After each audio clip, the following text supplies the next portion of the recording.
জায়গাটা আমার এত ভালো লাগে। সন্ধ্যা হলে এই জায়গাটার ভিতরে এত পানির ঢেউ। আর এই জায়গাটার থেকে আমাদের বাসা কিন্তু ওই ফার্মের ওই পাশে। তো আমরা এখানে রাস্তা এখানে আস্তে আস্তে আধা ঘন্টা সময় লেগে গেছে এখান থেকে এখানে আসতে। আমাদের কতক্ষণ লাগছে তোমার ঘড়িটা? 11:25 বাজে। পাক্কা 45 মিনিট লাগছে, আধা ঘন্টাও না আরও বেশি। এত রাস্তা এখান থেকে আসতে এত দূরে,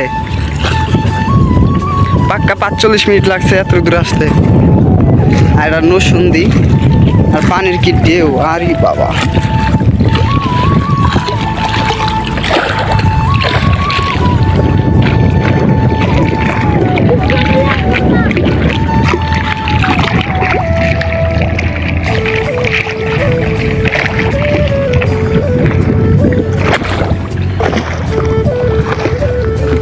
এই জায়গাটা এত সুন্দর, সন্ধ্যার সময় অনেক সুন্দর, এত সুন্দর বাতাস, পানির যে শব্দ, ঢেউ, প্রচুর ঢেউ পানির।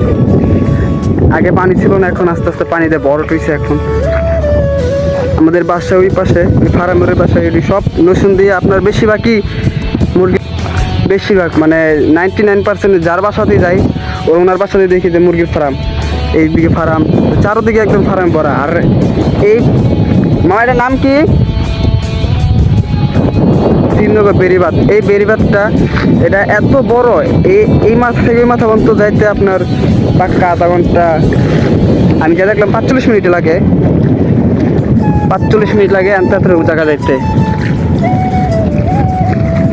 আর এই জায়গাটা অনেক বড়, অনেক সুন্দর। কিন্তু আমাদের বাসা একদম এর থেকে একদম কাছাকাছি, ওই বিল্ডিংটার বাম পাশেই আমাদের বাসা। আর এখান থেকে আসতে পুরো 45 মিনিট।